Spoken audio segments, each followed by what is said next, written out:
Bem, bom dia, boa tarde, boa noite para todos. Nós estamos dando continuidade à terceira jornada elétrica em dança digital. É um evento que o grupo elétrico, o grupo de pesquisa em ciberdança, vem fazendo ao longo aí da última década. E começamos, né, a primeira jornada podendo trazer a professora Andrea Davidson, que esteve conosco. Depois tivemos, então, o prazer de trazer a professora Isabel Valverde.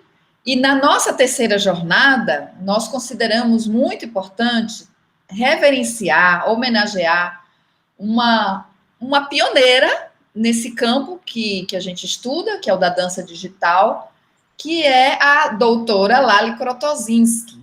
Então, Lali vai poder compartilhar na nossa terceira jornada a vasta experiência que ela tem e contar um pouco mais sobre essa história dentro do Brasil, porque Lali é uma das matriarcas, vamos dizer, brasileiras da dança digital, uma pessoa que está lá há um tempão atrás nesse território que para ela, né, um território que não tinha referências, muito pioneirismo. A gente considera Lali como uma grande pioneira dentro da dança digital. Então, agradecer, Lali, a sua a sua vasta trajetória, né? O seu desbravamento aí para que a gente possa estar em outro patamar hoje. Precisa alguém desbravar o território. E agradecer que você aceitou também nosso convite. Nós temos uma parceria que já vem de algum tempo. Lali já teve na nossa escola de dança da UFBA, fazendo uma parte prática, ela vai falar isso depois, mais precisamente, do doutorado. Então, ela também, lá atrás, né, já foi nossa aluna de graduação. E então, muito obrigada, seja muito bem-vinda e estamos juntos, elétricas que somos. Ai, muito obrigada, Lude. Eu quero te agradecer muito pelo convite. Eu me sinto honrada de verdade pelo reconhecimento e também muito feliz por estar aqui com vocês na terceira jornada elétrica. Eu não sei se todo mundo aqui sabe, mas eu sou oficialmente membro do Elétrico desde julho. Então, eu quero aproveitar a ocasião para anunciar publicamente, né, que eu faço parte do grupo e para apresentar minha trajetória e meus pensamentos em relação a esse campo de pesquisa que a gente chama de dança digital. Eu vou começar fazendo um histórico, vou mostrar registros de alguns dos meus trabalhos e finalizar falando sobre o trabalho prático que eu desenvolvi no meu doutorado, que foi em parte produzido em colaboração com o LAPAC e com a Escola de Dança da UFBA em 2018, como a professora Ludmila falou. Eu faço dança desde pequena, comecei com as tradicionais aulas de balé clássico, mas ainda criança também tive contato com aulas de dança baseadas no método Laban, de análise do movimento. Na adolescência, eu continuei e passei a fazer também aulas de jazz, de balé moderno. Eu continuei ampliando meu repertório com capoeira, afro, estudando com Klaus Viana, e nos anos 2000 eu pratiquei dança clássica indiana, Odissi. Aí, em meados dos anos 70, eu adorava fotografar, e aos 16 eu comecei a posar como modelo vivo, uma prática que eu mantive até o final dos anos 80. Essas experiências me instigaram a criar aproximações entre as linguagens da dança e das artes visuais, e isso acabou se tornando uma marca no meu trabalho. Quando foi o momento de prestar vestibular, eu já sabia que queria fazer dança na UFBA, que era o único curso universitário de dança no Brasil em 79. Lali, deixa eu te interromper um pouquinho. O seu áudio deu uma baixa. Ixi. Não sei se foi algum cabo, estava muito bom no começo, aí de repente. Peraí. Não mexi em nada aqui. É normal, mas. Deixa eu ver. Continua aí falando para eu te dar um retorno. Agora está bom. Deu uma abafada, mas agora está bom, viu? Ah, Pronto, voltou a ficar muito bom. Tá certo. então tem que começar do começo, né? Não, não, pode continuar. Deu para escutar, é que perdeu o volume de repente, mas agora Uhum. voltou. Aí você vai fazer o quê? Cortar esse pedaço depois? É isso? Você prefere? Eu, Não, eu, não. eu seguiria, porque pode ter esse tipo de intercorrências, é normal, né? Tá. A gente está no momento online, às vezes tem sinal de internet que cai um pouquinho, Deixa eu mas ver só uma coisa se foi da apresentação aqui, ó. Na hora que eu fui mexer na entrou apresentação. como se fosse uma música quando você falou dos seus estudos. Uai. E agora entrou outra imagem? Agora entrou outra imagem. Tá. Ah, eu vou ter. Tá. Bom, então Tudo. vamos continuar. Olha aí minha Vamos carteirinha da U. continuar porque é da vida online. Seguir, viu? Tá, Vai dar tudo certo. tá. Então, como vocês podem ver aí, eu fui aluna da UFBA em 79, e embora eu não tenha completado o curso, a minha experiência na escola foi muito intensa e fértil. Eu voltei para São Paulo com uma ideia. Queria dançar com a água como se fosse uma outra pessoa, né? A água. E realizei esse projeto com o fotógrafo Antônio Sagesi. Eu explorava as possibilidades de criar uma dança entre meu corpo e o corpo da água. Nesse processo, participei de todas as etapas de produção da imagem, incluindo a revelação e a edição dos fotogramas.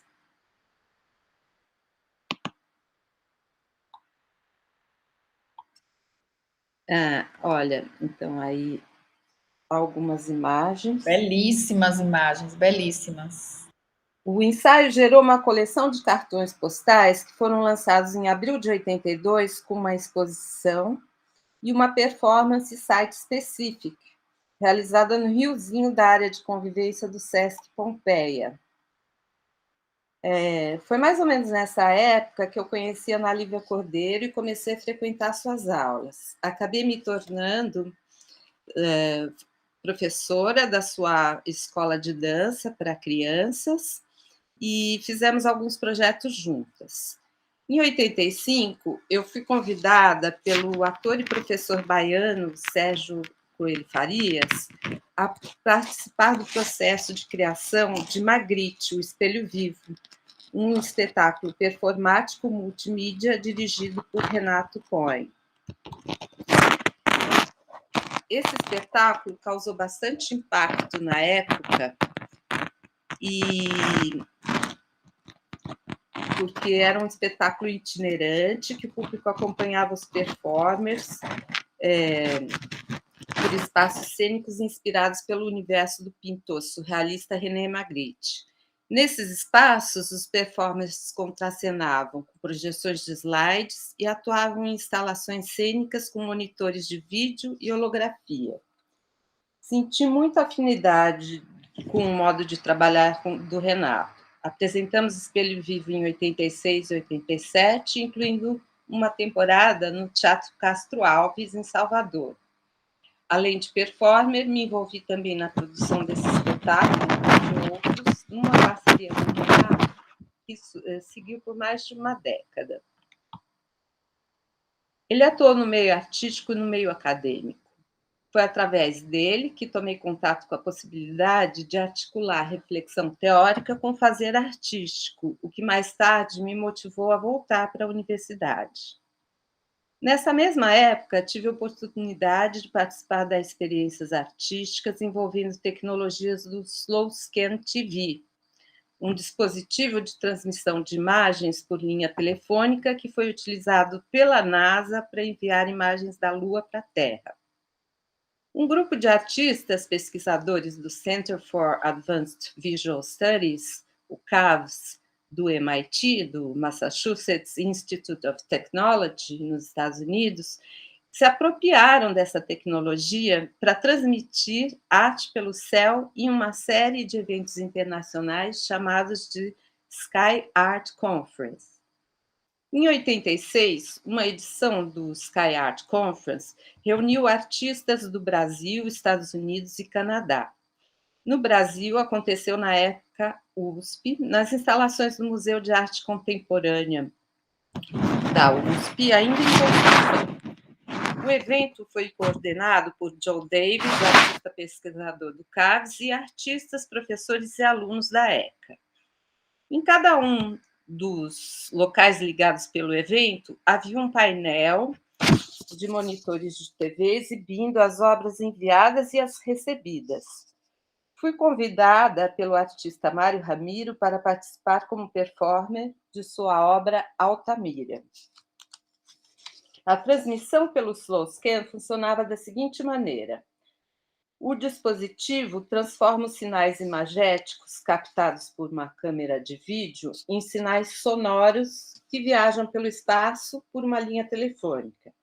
Ao chegarem ao local de destino, as ondas sonoras são redecodificadas em imagem na tela da TV. Cada imagem leva 8 segundos para se formar. Uma linha começa a varrer a tela a partir do canto superior esquerdo e logo termina de aparecer no superior direito. Aí continua e sucessivamente vai preenchendo a tela de cima para baixo. Quando a última linha termina de aparecer no canto inferior direito, uma nova imagem começa a se formar na parte superior, sobrepondo a imagem anterior. Assim, o ciclo de apresentação das imagens durante a transmissão opera um tipo de edição por desaparecimento, imprimindo ritmo e sobreposições imprevistas numa cocriação com o artista. Participei de outras experiências com o sistema de Slow Scan TV, ou SSTV, explorando tanto sua capacidade de transmitir imagens de um lugar para o outro, quanto a estética que o sistema propõe, como em Slow Billy Scan, com a Ana Lívia Cordeiro, de 87, que eu vou mostrar aqui um vídeo para vocês. Esse efeito me lembra uma possibilidade que a gente tem dentro do software Isadora, de fazer o scan de cima para baixo. Nossa, que legal, eu não sabia que tinha. Tem.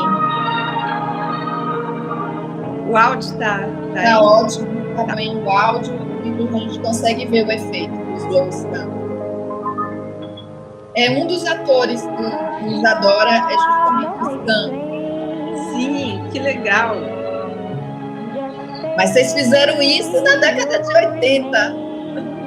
Isso foi em 87 e dá para ver como as imagens degradaram, né? As cores do VHS, tudo.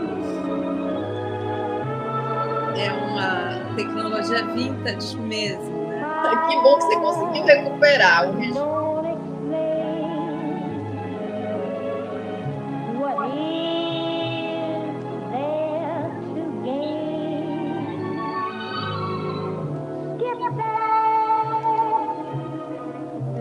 Então, eu acho legal mostrar esse vídeo, ele é curtinho, para vocês terem uma ideia de como que a gente pensou também esse resultado das sobreposições, né? A gente dançou, não foi... A gente dançou a coreografia inteira, né?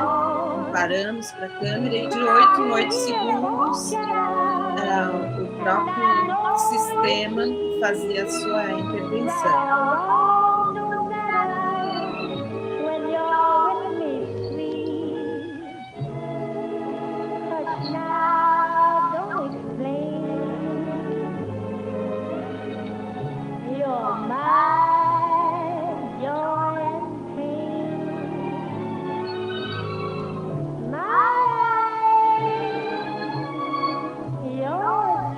E são vocês duas que estão em cena, Lali? Sim, nós duas. Ai, que ótimo. Fantástico registro histórico.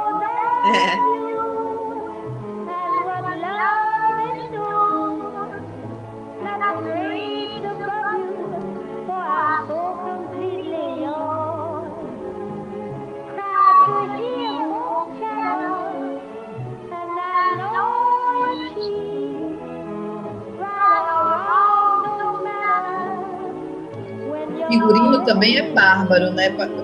Me passa a ideia, estamos vestidas de corpo. A gente que fez também o figurino, tudo, enfim.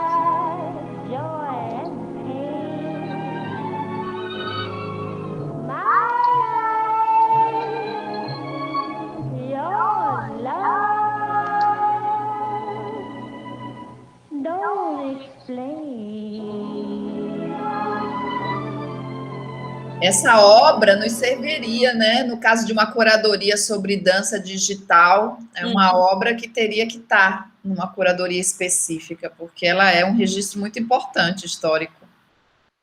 Eu acho, sim, que é bem interessante como processo, como obra, né? E por isso que eu quis mostrar aqui para vocês inteiro, né? Apesar de ter tanta coisa para mostrar agora, ainda, né?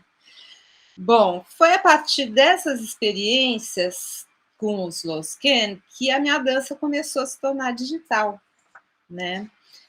E peraí, agora eu tenho que sair daqui só um minutinho.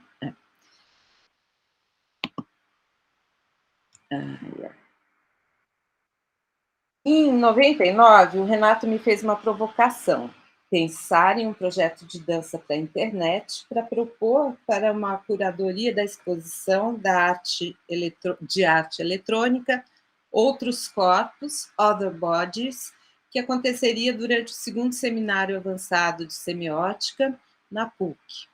Nessa época, eu fazia experimentações onde eu registrava sessões de improvisação em vídeo, que eu mesma dançava.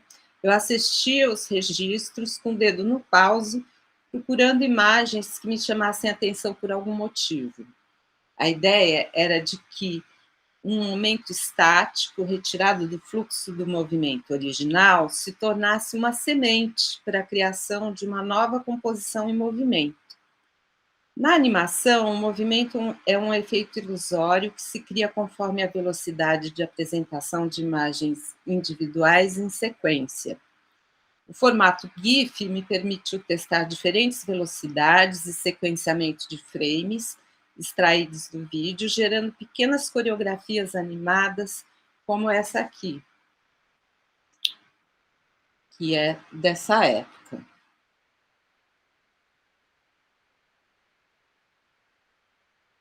São pouquíssimos frames, e entre cada frame tem uma apresentação diferente. A dança aconteceu, tinha essa questão com as sombras, e com as escolhas dos frames, eu crio uma nova dança que só acontece na tela, né? Partindo dessas experiências, eu realizei o Dance Jukebox em colaboração com o programador Luiz Câmara. E agora eu vou mostrar um videozinho. Esse trabalho ele não está mais na internet, então esse vídeo demonstra o funcionamento. O Dance Jukebox se baseou no exercício de dançar uma mesma coreografia com músicas diferentes.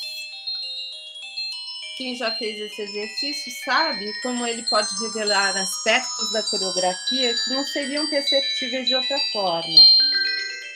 A cada nova música que se dança, os mesmos movimentos ganham novas tônicas e temporalidades.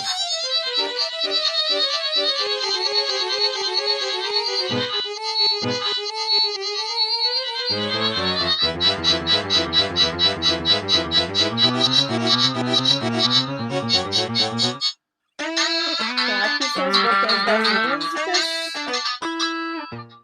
e aqui das animações.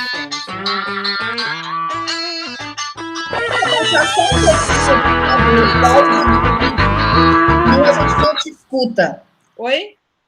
O áudio do vídeo, se ele ficar muito alto, a gente não consegue te escutar. Ah, ok. Tá, só isso, só essa dica. Quando você deixa o vídeo rolando, baixar um pouquinho o volume dele para a gente poder te escutar melhor. Ok. Então, vou aproveitar que eu parei aqui e dizer que todas as músicas do menu foram tiradas de sites da internet. Na época, tinham muito poucos sites na internet que tinham música ou que tinham imagem, mesmo imagem em movimento, então ainda era super complicado. Então, essas músicas em MIDI e essas animações,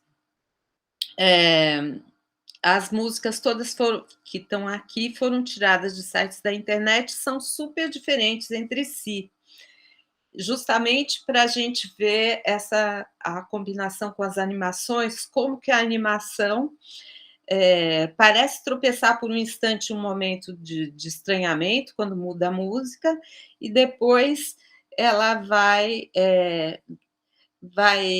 parece se ajustando às características da música, né, a animação.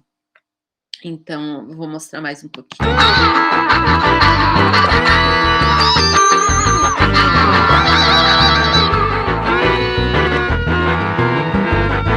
Tá muito alta ainda a música? Melhorou agora?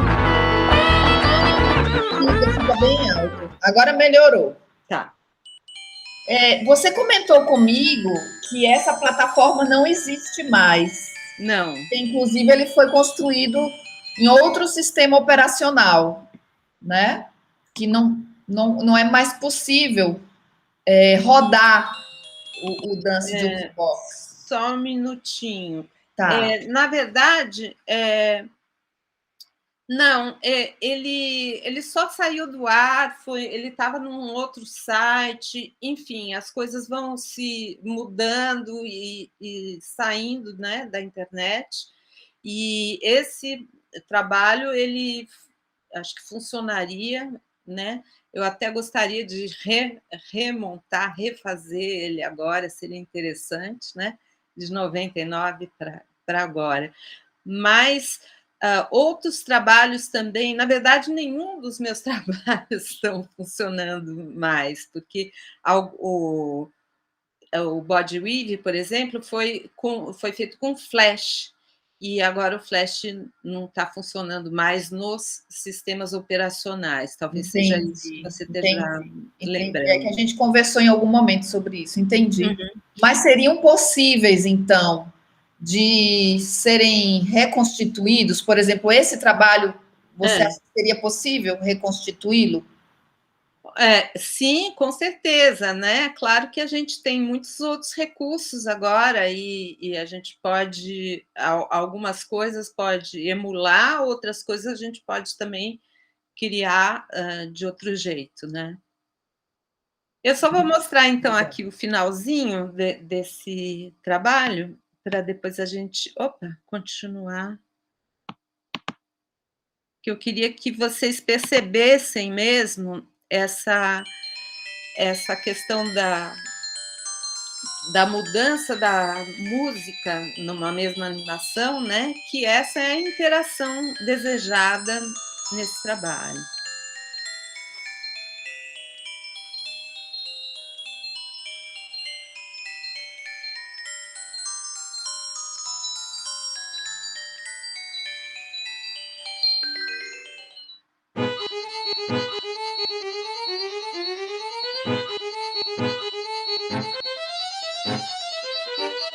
Eu particularmente gosto muito desse trabalho, assim, porque vira um jogo, né? Um jogo coreográfico.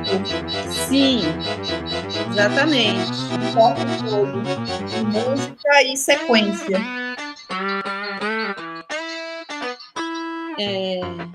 Só mais um pouquinho aqui na frente.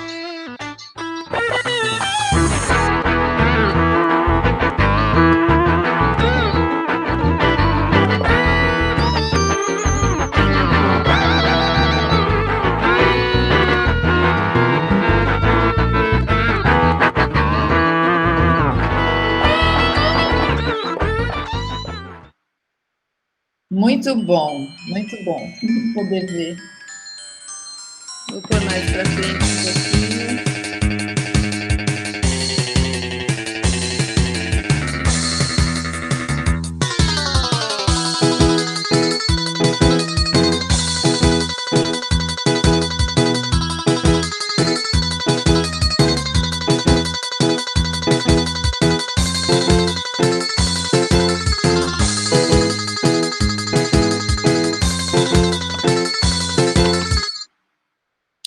Ok.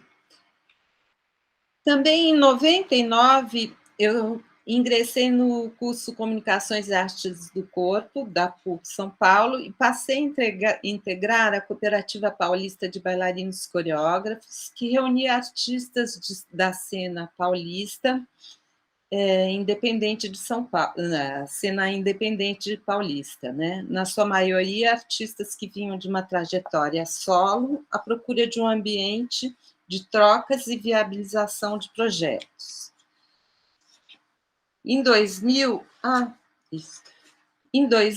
o Dance Jukebox foi exibido na primeira edição do Mônaco Dances Forum, um grande evento internacional de dança no Principado de Mônaco, que contava com uma sessão específica para dança e novas mídias. Lá eu tomei contato com a comunidade internacional interessada no assunto, como, por exemplo, Andrea Davidson, Gretchen Schiller, Palindrome Dance Company e o Didier Mulherat.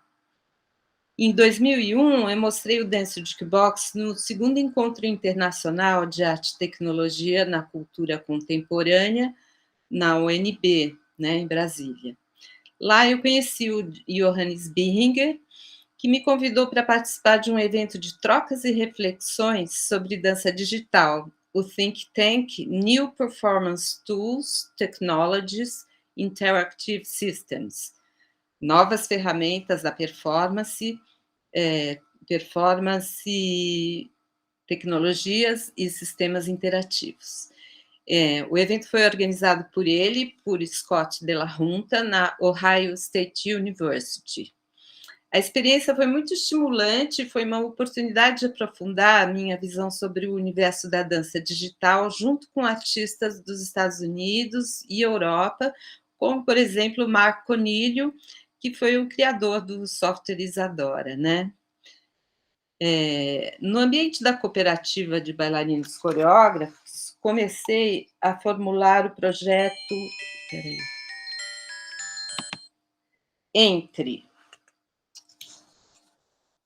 um projeto envolvendo passagens de uma linguagem para outra, ganhando novas configurações a cada etapa da proposta.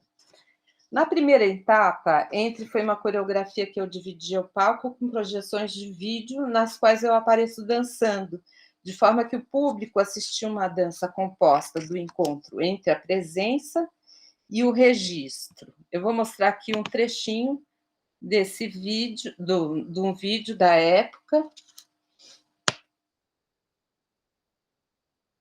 que para vocês verem, né, essa questão da presença e do registro e de como que só o público poderia fazer essa associação, quer dizer, a visão do público era uma associação dessas duas instâncias. Em que cidade exatamente aconteceu isso? Isso foi em São Paulo. A gente se apresentou no Instituto Goethe, a cooperativa tinha uma parceria com o Instituto Goethe, né? Então, esse trabalho foi um solo que eu apresentei no primeiro ano, cada um da cooperativa apresentava um solo. E na segunda etapa do projeto, eu fiz uma parceria com a Soraya Sabino, que era foi uma participante da cooperativa, e daí eu fiz uma proposta de fazer uma leitura dessa coreografia, ou melhor, fazer uma escrita dessa coreografia, um texto descrevendo a coreografia sob o ponto de vista do corpo. E eu vou mostrar aqui um pedacinho do texto, deixa eu só mostrar essa última partezinha, tá vendo que eu vou atrás da tela, então tem várias relações entre a presença e o registro, eu vou atrás da tela, vou na frente da tela. Eu imagino que na época vocês nós não tínhamos tantos recursos nos teatros, nos espaços, como projetor de vídeo. Eu imagino a dificuldade, tinha que alugar, não era todo o espaço que tinha seu próprio projetor. Era muito caríssimo, né? Isso, eu imagino. Mas então, ó, essa aqui, eu começo a frase, eu estou aqui parada, esperando, agora começa a brotar do chão, vou olhando, olhando, fico alta e atenta. Com calma, meus joelhos se despedem um do outro, meus joelhos se encontram novamente, causando um eco. Com o molejo do movimento, eu me entrego à sonolência. Um susto retira meus calcanhares do chão, deixando-me alerta. Discretamente escorrego uma perna e prontamente a outra se faz prevalecer para desenhar com alegria pequenos círculos no espaço. Com ímpeto, um pé encontra o chão, causando um som, o outro pé, desejando segui-lo, provoca também um som, estabelecendo um diálogo entre eles. E o texto continua. Essa versão de Entre foi apresentada num evento da cooperativa em duas partes. Na primeira parte, a gente fazia uma leitura do texto, eu e a Soraya, e de forma que cada pessoa do público enxergava essa dança acontecendo na sua própria imaginação. Na segunda parte, a gente dançava a coreografia apresentando ao público a nossa versão daquilo que ele tinha imaginado anteriormente. A experiência de passagem do corpo para a palavra e da palavra para o corpo sugeriu novos desdobramentos. Na edição seguinte do evento, a Soraya reinterpretou o texto, produzindo uma nova versão coreográfica. E a Cláudia De Cara, outra integrante da cooperativa, também criou sua versão coreográfica do texto. Ela dançou a sua versão ao mesmo tempo em que uma outra performer fazia a leitura do texto. Então, eu percebi que esse texto ele funcionava como uma semente para as mais diversas danças, e eu comecei a pensar um projeto de um sistema interativo que o público fosse convidado a interpretar essas frases do texto com seu próprio corpo. Essa aqui é uma matéria no jornal que saiu porque em 2002 eu mandei um projeto para a Bolsa Residência da Unesco Ashberg, que tinha uma participação do Kaya Starr, que é dirigido pelo Roy Ascott, que hoje é o Planetary Collegium, e eu ganhei essa bolsa para desenvolver esse projeto, que foi em parte desenvolvido lá em Plymouth, na Inglaterra, e aqui está uma notícia do jornal sobre a exposição que eu fiz lá com as instalações interativas. Então, durante a residência, eu realizei uma experiência inicial de enviar as frases por e-mail para algumas pessoas, pedindo que elas escolhessem uma frase para interpretar com o próprio corpo e me enviassem de volta fotos dessas interpretações. Eu, então, imprimi o material que eu recebi de volta e criei uma organização sequencial com as imagens que se tornou uma coreografia animada. Então, eu vou mostrar aqui só uma documentação que eu fiz, coloquei no chão as imagens impressas, aí fiz uma animação juntando os corpos numa coreografia, né, que fizesse sentido de um momento para o outro.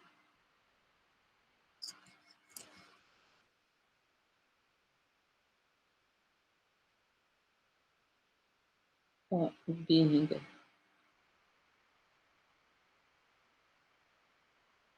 Aí depois eu aprendi essa coreografia e passei para o meu corpo e produzi uma nova animação.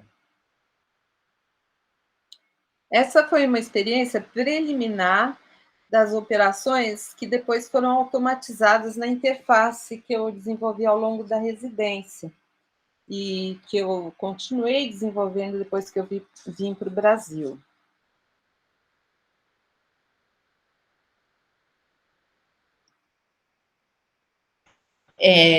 Por coincidência, não, né? Por recorrência. Eu também consegui ir depois para Plymouth, mas isso já foi em 2005. E o professor Roy Ascott, com certeza, e ainda é uma grande referência na nossa área, porque foi ele que propôs, né, esses estudos mais específicos entre arte e cibernética, enfim, e o professor Roy ainda está vivo, mas é uma grande referência. E a Universidade de Plymouth era uma das universidades parceiras da Unesco Aschenberg.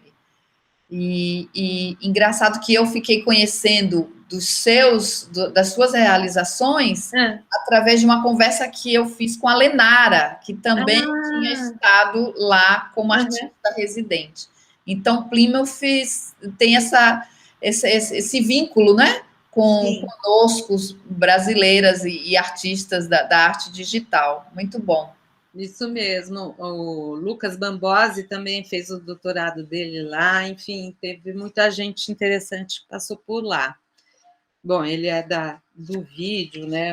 E a Gretchen Schiller, que você citou aí um pouco atrás, ela foi orientanda do Roy Ascott, e a tese dela nos é muito importante, porque ela propõe lá o conceito de media dance. Ela não, claro que dança digital a gente já traduziu para o nosso português, mas é a partir da Schiller, né? Então, essa referência da Plymouth, do Roy Ascott, você ter passado por lá, eu passei por lá, a tese de doutoramento da Schiller, então tem um polo ali agregador também, né, de produção de conhecimento na nossa área. Com certeza, a Isabelle Chonier também, né, e outras pessoas também passaram por lá.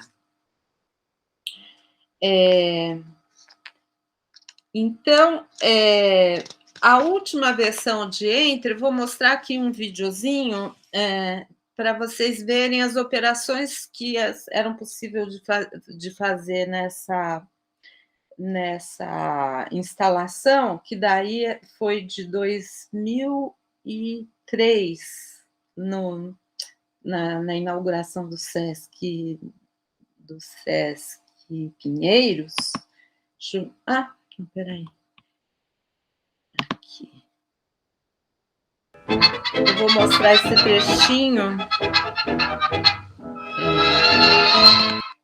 Aqui, ó, a pessoa sorteia a frase, né? Uma das pernas se levanta e tal. Aí, como que a pessoa vai fazer essa frase durante 30 segundos para a câmera com o corpo dela, né? Aí as pessoas gravavam, vou mostrar aqui, que gravavam a interpretação delas na maior animação. Isso sem música, né? Lá. E daí, aqui, ó, eles escolhiam as imagens, dos 30 segundos, 16 imagens eram, a cada 2 segundos, a interface pegava 16 imagens, né, a cada 2 segundos dos 30 segundos, e a pessoa podia escolher 8 dessas imagens e colocar na ordem que ela quisesse, para criar uma nova animação, não reapresentar o que ela já tinha feito. E, no final, ela podia escolher uma de 15 músicas para tocar junto, né, e fazer a animação dela. Cadê o vídeo? Queria mostrar só aqui. Eles escolhendo quais frames que iam ficar na animação deles.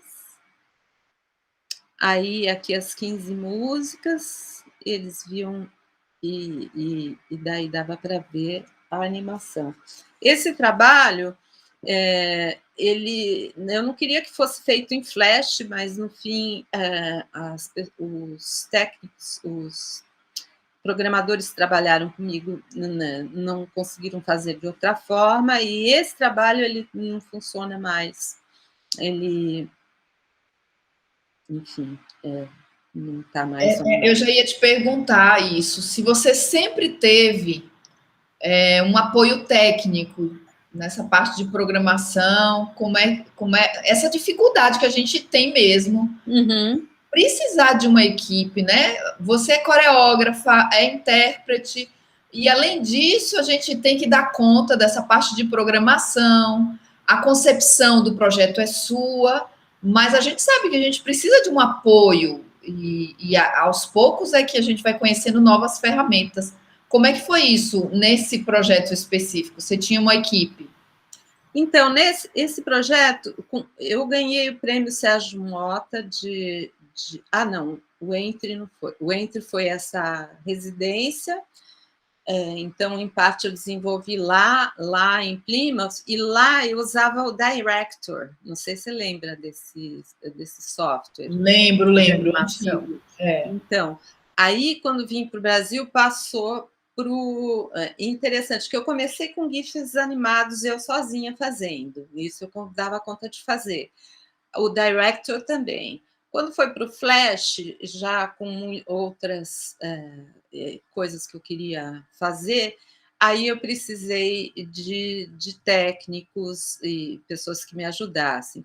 Para essa exposição, eu contratei uma equipe que conseguiu montar, fazer ele funcionar desse jeito que vocês viram no vídeo, mas não foi, enfim, aquela coisa de prazos e tudo, e não era uma equipe que trabalhava comigo, uma equipe que eu contratei, né?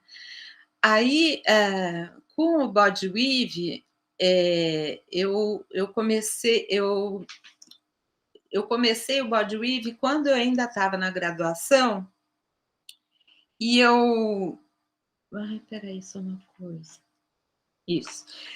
E eu quis fazer uma iniciação científica para fazer esse projeto. Então, eu fui buscar apoio da universidade, pela FAPESP, né? Consegui bolsa da FAPESP, e daí eu fui fazer iniciação científica na Unicamp, porque o Jonatas Manzoli, que dirigia o NICS, que é o Núcleo Interdisciplinar de Comunicação Sonora, lá na Unicamp, ele já trabalhava com música e dança, com sensores, essas coisas, então eu procurei ele com essa ideia de fazer esse novo trabalho, Body Weave, e foi através dessa bolsa da FAPESP e do orientador, o Jonatas Manzoli, que eu consegui acesso ao laboratório do NICS e acesso à colaboração de um aluno dele de matemática, o Jarbas Moraes Neto, que começou a programar fazendo o Body Weave comigo, que também foi feito em Flash.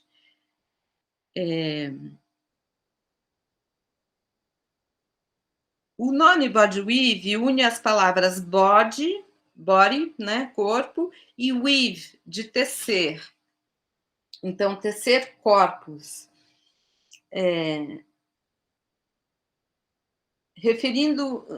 Me referindo ao fato de que uma animação é uma tessitura de corpos visuais combinados com corpos sonoros. O projeto começou em 2003, com o apoio da FAPESP, e depois continuou sendo desenvolvido, daí eu ganhei o prêmio Sérgio Mota, e uma outra bolsa residência no Artist Links, no British Council, Brasil, em 2008. Então, ao longo desse tempo, eu fui desenvolvendo esse projeto, e o objetivo final era criar uma plataforma na qual o público pudesse experimentar alternativas de construção do movimento animado com uma seleção de frames individuais e fragmentos sonoros. A proposta considera que ordenar esses elementos no tempo e no espaço da tela do computador é um exercício coreográfico. Então, eu vou dar um exemplo aqui, essa animação eu produzi na plataforma Body Weave, e isso aqui é um registro, o Flash também já não funciona mais, funcionou no PC, eu consegui gravar aqui para mostrar para vocês. E aqui, o áudio foi a trilha sonora criada junto com a animação, né?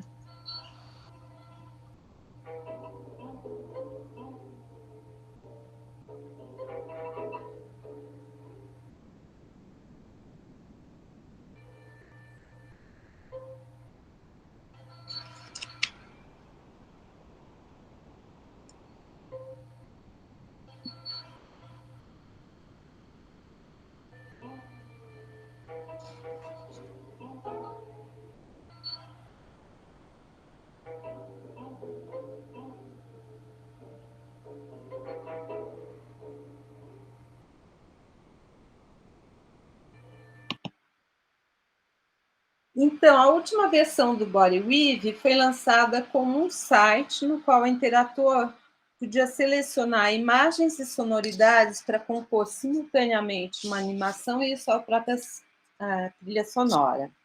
Então, aqui você entrava no site, o site tinha um lugar onde você podia guardar, tinha o seu perfil e tudo, então você se cadastrava, entrava.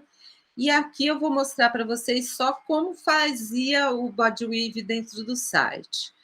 Então, você podia fazer um Bodyweave simples ou uma sequência de Bodyweaves, que é aquela amarela, foi uma sequência de Bodyweaves, uma emendada na outra.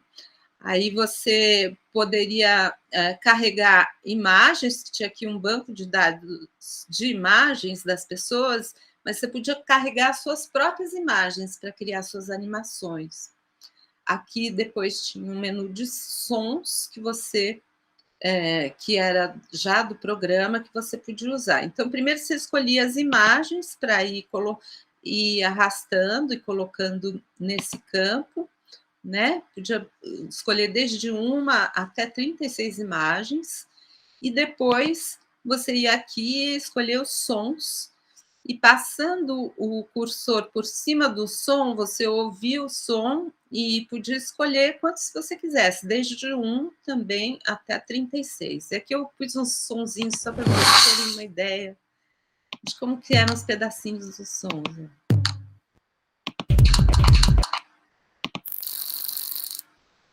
Né? Então, aqui escolhia. Aí, nessa parte, todas as imagens que você já tinha escolhido, elas ficavam como se viradas como cartas viradas, né? E você só conseguia ouvir os sons passando o cursor por cima dele. Tipo assim.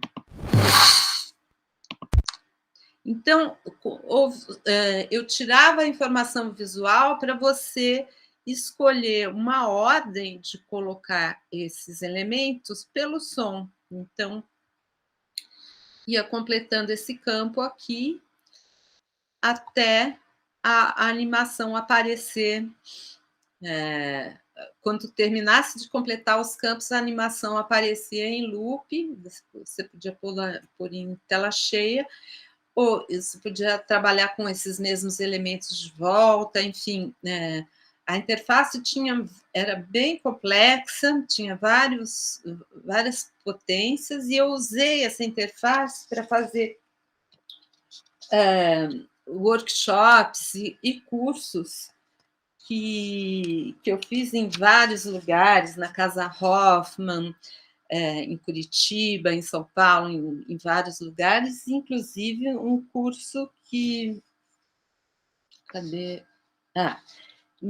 eu fiz em 2008 nos Seminários Avançados em Dança e Tecnologia, no curso de especialização do programa de pós-graduação em dança aí na UFBA. Aí é uma foto de um desses workshops. Aí, em 2010, eu criei a instalação interativa Ballet Digitalic para a 5ª Bienal Internacional de Arte e Tecnologia, Emoção Artificial, do Instituto Itaú Cultural, em São Paulo. O Ballet Digitalic se baseia no conceito de autonomia cibernética, que foi tema da 5ª edição da Bienal. O sistema consiste em uma instalação interativa dividida em 2 partes. Na primeira parte, a silhueta do visitante é escaneada aqui nessa tela. E a partir de então, essa silhueta aqui, que foi escaneada, passa a fazer parte do elenco do ballet. E à medida em que as silhuetas são produzidas, elas vão aparecendo no painel de telas, onde se dá a segunda parte da instalação. Lá, as silhuetas começam a dançar. E esse aqui foi um vídeo produzido lá pelo Itaú, de 15 segundos, explicando um pouco como é que funciona a instalação. Você gosta de dançar? Se não gosta, não tem nenhum problema. Aqui nessa parte da exposição, quem dança é a sua sombra. Para participar, você sobe no andar de cima e tira uma foto da sua silhueta. Depois você desce aqui e confere como ficou a movimentação dela. O interessante aqui é que a sua silhueta vai ganhando autonomia e vai podendo interagir com as outras, criando como se fosse um balé digital. Ah, eu acho bárbaro esse trabalho. Sou fã. Você sabe que eu sou sua fã. O Itaú Cultural, ele, né, teve algumas versões que se dedicou nesse território da arte cibernética. E eu acredito que nesse projeto, não foi nesse projeto que a professora Lenira também participou? Me recorde aí. Sim, olha ela aqui. Ah, a foto dela aí. Sim, isso, eu ia falar né, da parte da concepção da dança, que, bom, o Ballet Digitalic trabalha com um repertório de módulos coreográficos, né? As silhuetas, elas, quando elas descem para a tela, elas encontram, na hora que elas aparecem na tela, elas ganham um módulo coreográfico, e quando acaba esse módulo, vai emendando no outro, até elas percorrerem a distância da tela inteira. E eu queria criar um repertório de módulos de movimento que abrangesse uma variedade de possibilidades e que não tivesse uma marca de um estilo de dança clássico, enfim, qualquer estilo específico.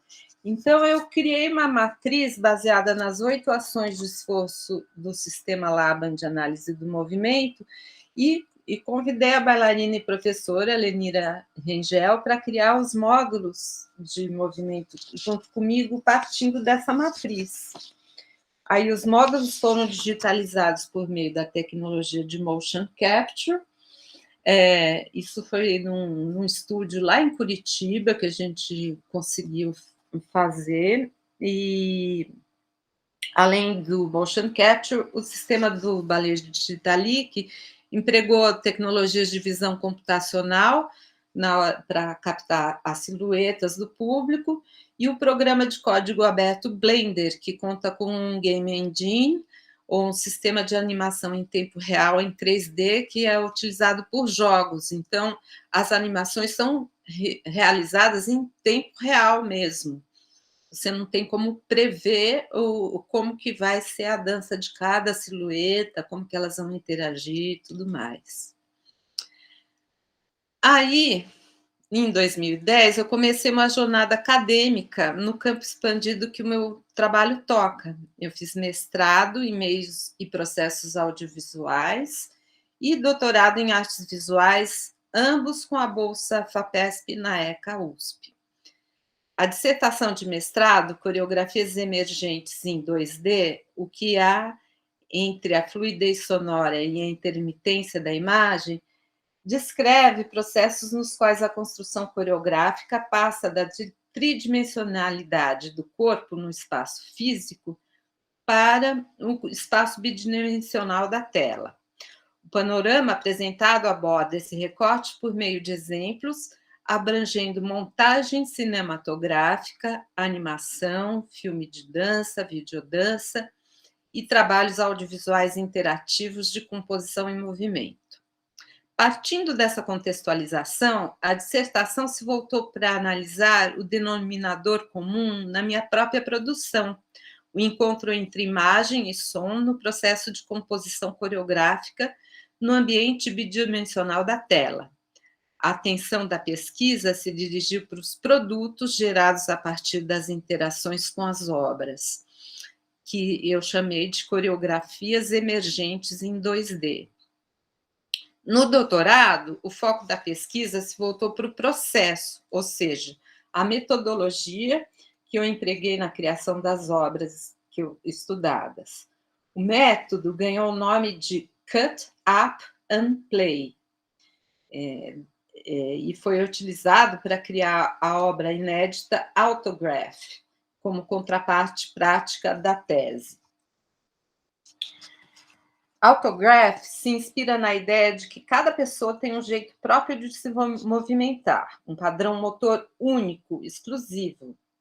Uma das formas de se observar esse fenômeno é através da caligrafia, que imprime marcas desse padrão na forma como as letras, palavras e frases são grafadas no espaço do papel.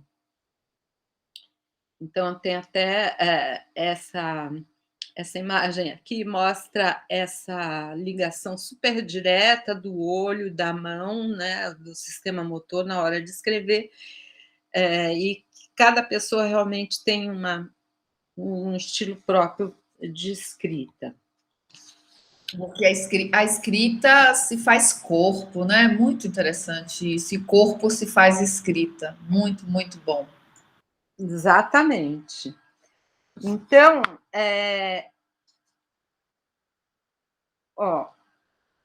peraí, me perdi aqui.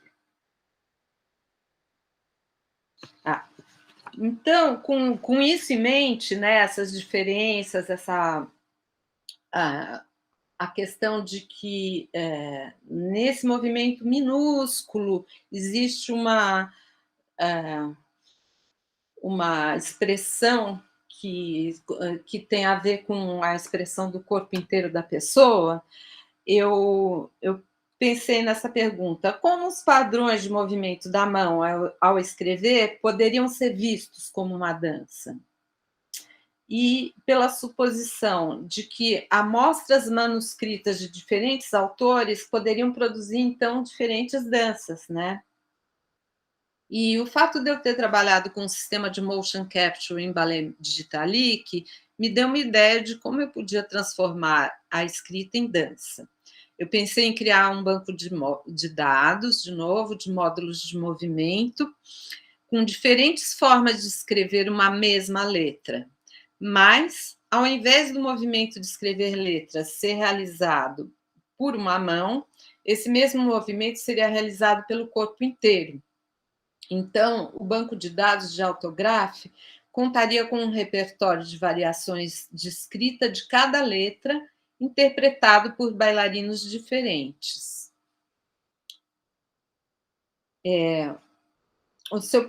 Então, aqui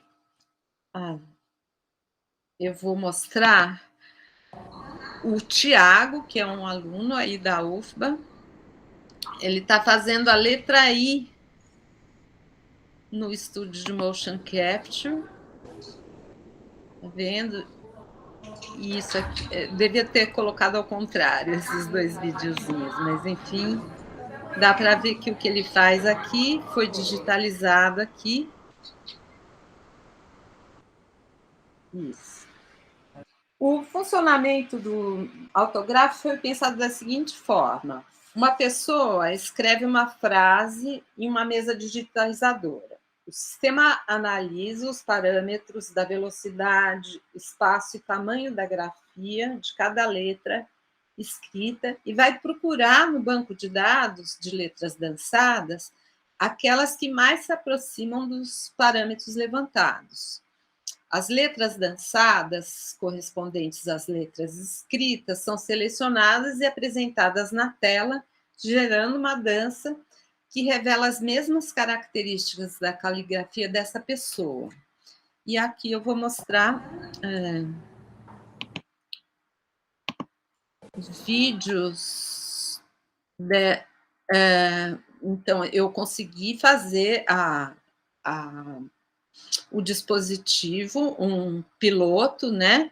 Então, aqui é uma demonstração de como que isso acontece. Aqui é a escrita do corpo.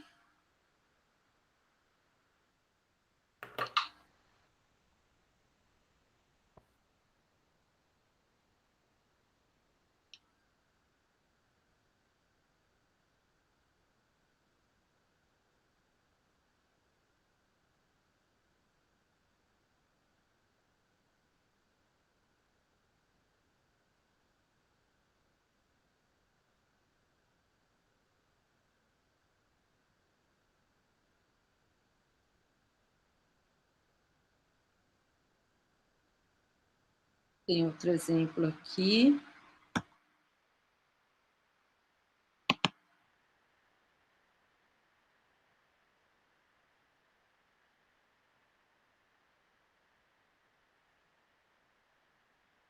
Então, aqui, esse avatar, né, que foi criado especialmente para o Autograph, ele vai...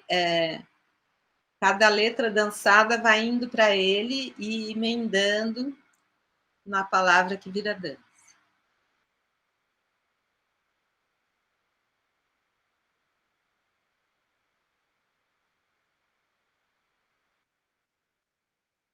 Mais um último exemplo. Eu vou te fazer a mesma pergunta, Lalo.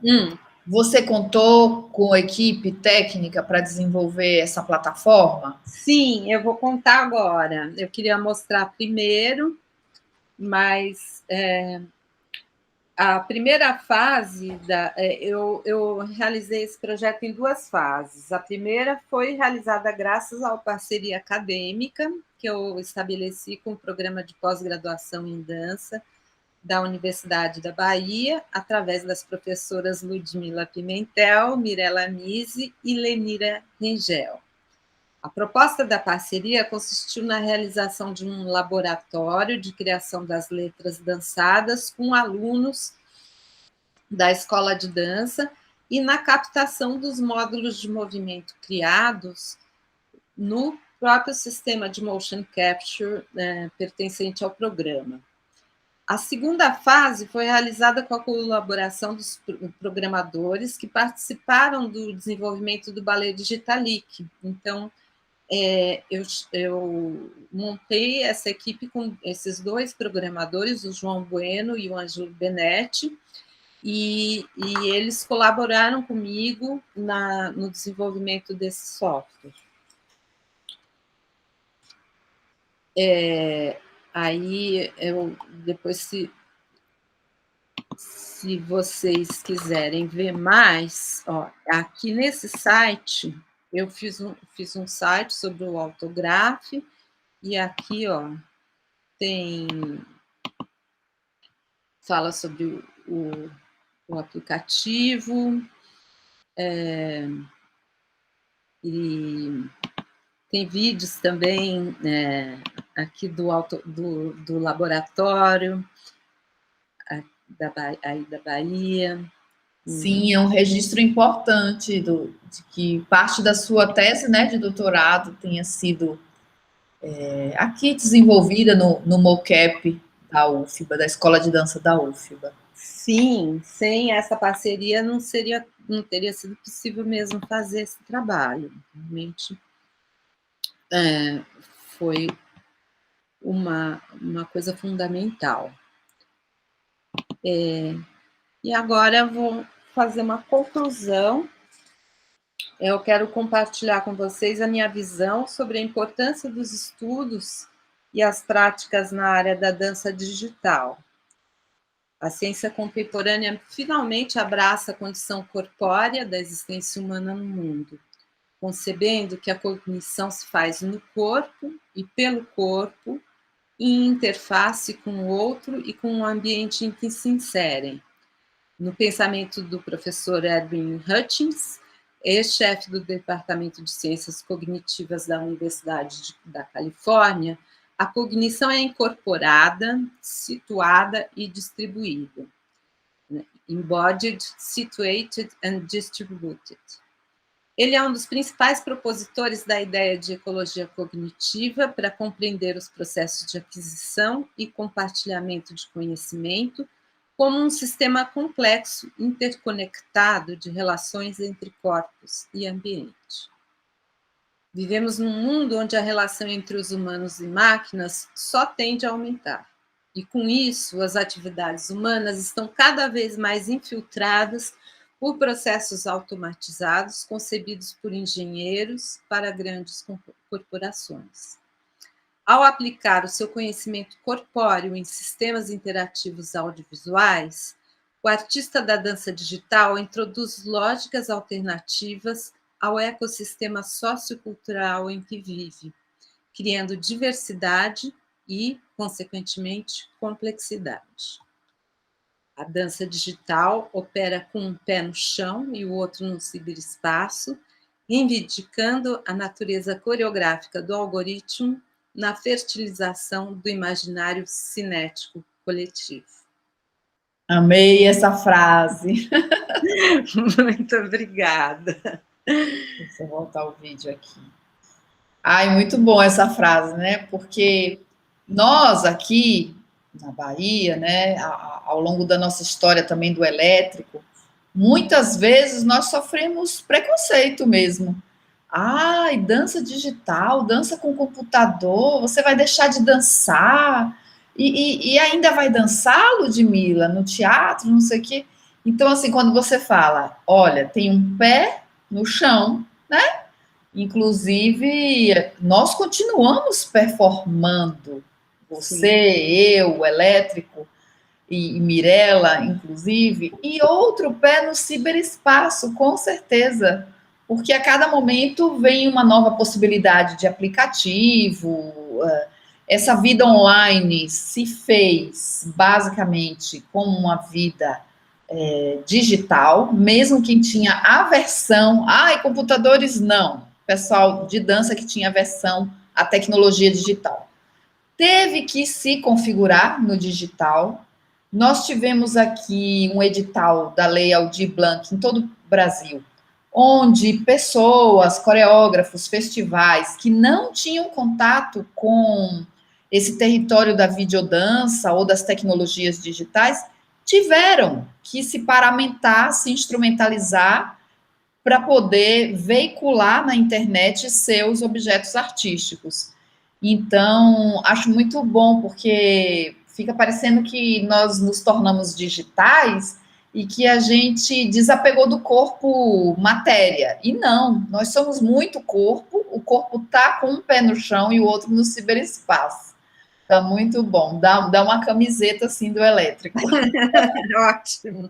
Eu te agradeço muitíssimo essa palestra, né, que internacionalmente a gente chamaria de keynote especial. Acho que já estava no momento da gente trazer uma referência brasileira, depois da professora Andrea Davidson, que é uma referência bastante forte no nosso campo, e depois de termos a presença de professora Isabel Valverde, que inclusive fez um pós-doc e utilizou também o nosso mocap, para trazer a referência brasileira. Já estava mais do que na hora de a gente honrar as divas, né, da dança digital brasileira. Então, te agradeço muitíssimo. Eu é que agradeço. E tomara que no futuro eu só posso desejar que a gente tenha mais encontros frutíferos. Sabe que você tem aqui na Bahia sempre alojamento, uma casa e um campo de pesquisa, né? E nós sempre te abraçaremos, ainda mais que agora você faz parte de nós, do Elétrico. Muito obrigada. Muito obrigada, Lud, e Elétrico também, muito obrigada. E já quero dizer que eu estou super aberta para interlocuções enfim, e atividades do grupo mesmo. Nós vamos disponibilizar essa palestra no nosso site no YouTube, mas também na página da Escola de Dança, que nós temos, né, a possibilidade de veiculação. E eu acredito que a gente, retomando as aulas presenciais, nós podemos aproveitar essa palestra, inclusive, para passar para um número maior de alunos dentro do nosso teatro, com uma projeção, e podermos fazer um debate, certo? Mas é isso, o futuro a nós cabe, né? Construir, continuar construindo esse território da dança digital, e que somos hoje referência, sim, tanto eu, como você, como Mirella. A gente ativamente tem produzido, participado de eventos internacionais. Eu queria até fazer uma menção. Eu acho que as professoras, as pesquisadoras da Inglaterra sempre nos foram muito abertas, né? Quando você cita a professora Andrea Davidson, a Sarah Rubid e a Sarah Watley, são professoras que a princípio estariam distantes fisicamente de nós, mas são professoras mulheres que sempre abraçaram nossa existência, nossa produção, e foi muito bom. E eu acredito, Lali, que nós nos encontramos por primeira vez, eu e você, só registrando mesmo historicamente, num evento que é o hashtag Arte da UNB, quando nós nos conhecemos pessoalmente. Você era a coordenadora de uma mesa redonda que eu estava fazendo parte. E desde lá a simpatia é mútua, a amizade foi construída, além de produtoras da dança digital e pesquisadora, nós somos amigas elétricas. Muito obrigada. Foi muito bom ter você conosco, certo? Ótimo. Pronto, ótimo. vou interromper a gravação. Tá bom. Ai, vamos falar.